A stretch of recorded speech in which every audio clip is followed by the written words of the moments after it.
નમસ્કાર, ગુજરાત 7 ન્યૂઝમાં આપનું સ્વાગત છે। દિયારાજના બચત સહકારી મંડળીની હવે ગોમતીપુરમાં 519મી શાખાનું ભવ્ય ઓપનિંગ કરવામાં આવ્યું।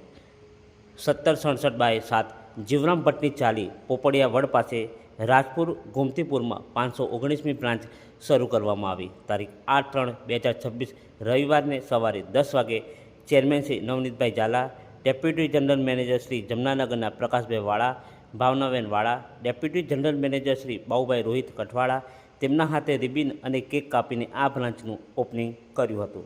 આ શુભ પ્રસંગે બ્રાન્ચ મેનેજર ગોમતીપુરના હર્ષદભાઈ પરમાર, લલિતાબેન પરમાર, બ્રાન્ચ મેનેજર અનિલ સ્ટાચ Bapunagar Satishbhai Solanki, Devyaniben Solanki, branch manager Saraspur Ajaybhai Parmar, Nidhiben Parmar, assistant general manager Shri નવી વસાહતના જ્યોત્સનાબેન રાઠોડ, જગદીશભાઈ રાઠોડ અને ધી આરાધના બચત સહકાર મંડળીની અન્ય ઘણી શાખાઓના મેનેજરશ્રી, એડવાઇઝરો, ખાતેદારો વગેરે ઉપસ્થિત રહ્યા હતા। તે પછી અહીંયા આવેલા ઓલ આરાધના ટીમમાં આવેલું મહેમાનોનું ફૂલહાર બુફેથી સ્વાગત કરવામાં આવ્યું હતું। આ મંડળી ચાલતી માસિક બચત યોજના, ફેમિલી પેન્શન, દીકરી દીકરો વાલનો દરિયો, કોળદીપક યોજના વગેરે સ્કીમોની માહિતી આપવામાં આવી હતી। 1994થી ચાલતી આ સરકારી મંડળીની આજે 519મી બ્રાન્ચ ગોમતીપુરમાં શરૂ કરી હતી। આખા ગુજરાતમાં ધી આરાધના બચત સહકારી મંડળીની 500થી વધારે શાખાઓ આવેલી છે। ધી આરાધના બચત સહકારી મંડળી એક એવું માધ્યમ છે કે આમાં કામ કરવાથી લોકોને રોજગારી આપે છે, પણ સાથે સાથે આવક પણ મેળવી આપે છે। તેમાં 500થી વધુ બચત કરીને મંડળી 6%થી 16% વ્યાજ આપે છે, સાથે વીમો અને અન્ય લાભ પણ મળે છે। તેમાં કામ કરતા ભાઈઓ અને બહેનોનું કહેવું છે કે અમને આ માધ્યમથી બચત તો થાય છે, પણ સાથે આવક પણ અમને મળે છે, જેથી અમે અમારી ફેમિલીને આર્થિક રૂપ રીતે મદદ કરી શકીએ છીએ। આ મંડળીના ચેરમેન નવનીતભાઈ ઝાલા સાહેબ અત્યાર સુધી ઘણા ભાઈઓ અને બહેનોને આમાં કામ આપીને પગભર અને આત્મનિર્ભર બનાવે છે। આગામી સમયમાં આખા ગુજરાતમાં 18,000 બ્રાન્ચ ઓપન થાય એવું તેમનું વિઝન છે। કાર્યક્રમના અંતમાં આવેલા મહેમાનોએ સ્વરૂચિ ભોજન કર્યું હતું। ધી આરાધના બચત સહકારી મંડળી 23/9/1994 રોજ આની શરૂઆત થઈ હતી ધોળકા તાલુકાના નાના એવા ગામ બદરખાથી। આજકાલ કરતા મંડળીને 31 વર્ષ પૂરા થયા, 32મું વર્ષ ચાલુ છે। સક્સેસફુલી એટલે ગોલ્ડન યર કહેવાય, એટલે 32 વર્ષ એટલે કોઈ વ્યક્તિ એટલે મેચ્યોર કહેવાય। તો આજે મંડળી મેચ્યોર થઈ ગયા છે, ઘણા બધા સંઘર્ષ કર્યા અને આજે અમે ઓલ ગુજરાતની અંદર 560થી પણ વધારે બ્રાન્ચો કરી છે, જે પબ્લિકને સેવા આપે અને સાર્થક રોજગાર આપે છે। તો આપણે એનો ફાયદો લેવો જોઈએ ને।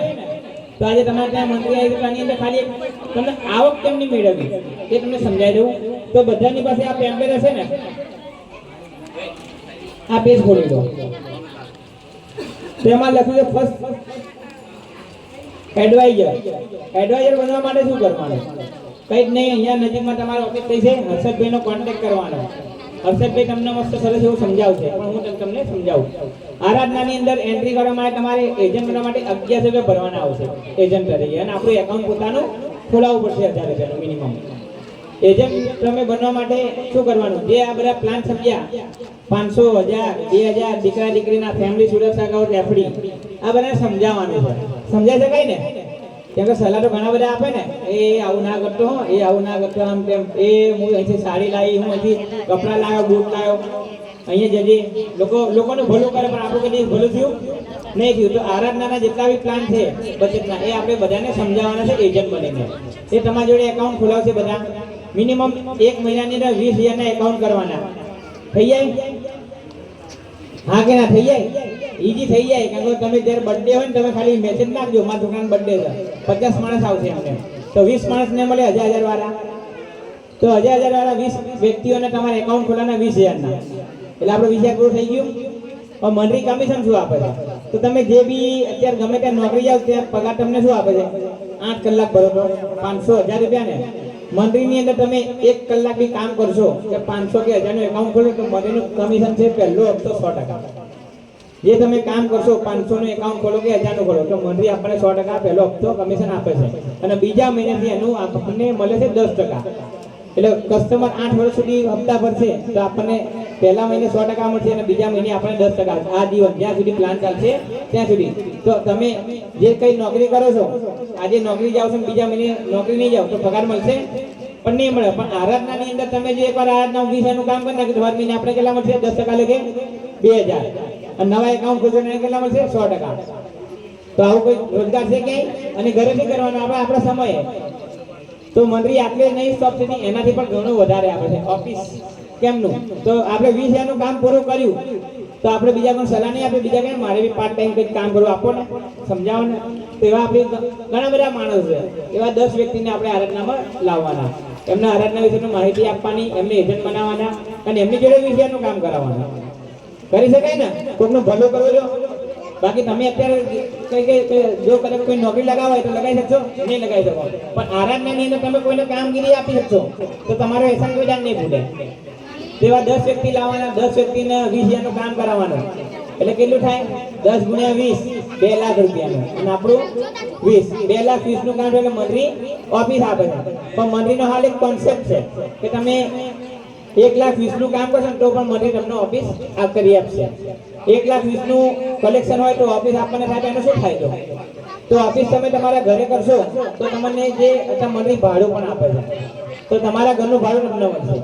1,20,000 નું કામ હશે તો 5,000 આપણને ભાડું આપે છે મંત્રી, અને 2,20,000 નું કલેક્શન હોય તો 2,000 ભાડું આપે છે. તો આપણા ઘરનું ભાડું આપણે લેવું જોઈએ ના લેવું જોઈએ? સારી વાત ને?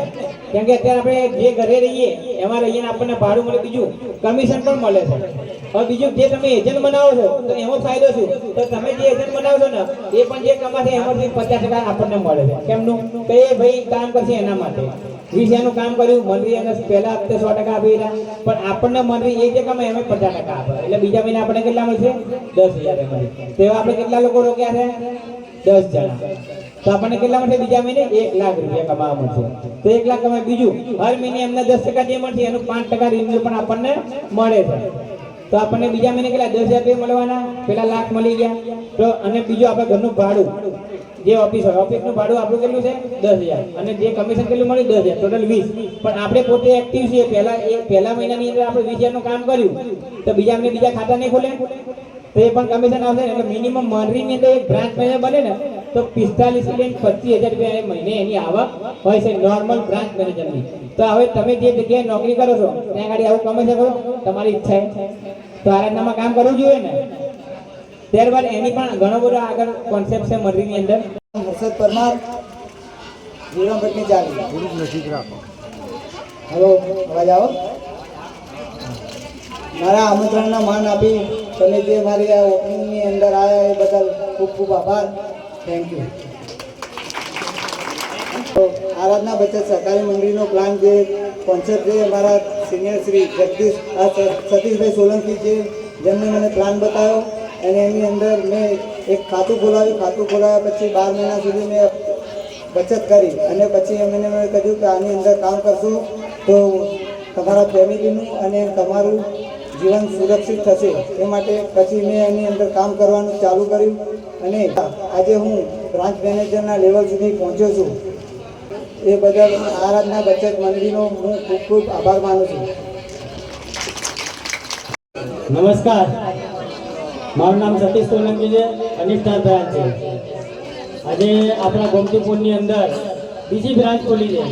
એક બ્રાન્ચ તો અહીંયાથી લગભગ 500 મીટરની દૂરી પર જ છે, જેના બ્રાન્ચ મેનેજર બી અહીંયા બેઠા છે, અરવિંદભાઈ પરમાર. બીજી બ્રાન્ચ આપણી અત્યારે અહીંયા ઓપનિંગ થઈ છે. તો પહેલાં તો હું એ તમને પૂછીશ કે એડવાઇઝર કેટલા લોકો છે અહીંયા આરાધના બચત મંડળીમાં? લગભગ એડવાઇઝર જ છે. સરસ. તો કોને બ્રાન્ચ મેનેજર બનવાનું છે? બ્રાન્ચ મેનેજર બનવા માટે લગભગ જે રીતે સાહેબે સમજાવ્યું પ્રકાશભાઈ કે આપણે ઓછામાં ઓછું 20 અથવા તો 22 કામ પૂરું કરવું પડશે. એ સિવાય જેનું ખાતું નથી અને જે લોકો નોકરી કરી રહ્યા છે તો નોકરી અહીંયા કેટલા લોકો કરી રહ્યા છે? બસ આટલા જ લોકો નોકરી કરે. નોકરી જેટલા બીજા બધા નોકરીનું હું તમને એક જોરદાર ખાસિયત કહીશ. નોકરી એક એવી વસ્તુ છે કે જે તમને ભૂખે મરવા નહીં દે અને ક્યારે પૈસાવાળા બનવા નહીં દે. આ એની ખાસિયત છે. કેટલા લોકો નોકરી કરે છે એમને ખ્યાલ જ છે જે જીવન આજથી 10 વર્ષ 5 વર્ષ પહેલાં જીવતા હતા એ બી આજે જીવે છે. હજી બીજા 10 વર્ષ પછી એ જીવન હશે. બરાબર. એનાથી કોઈ સુધારો થવાનો નથી.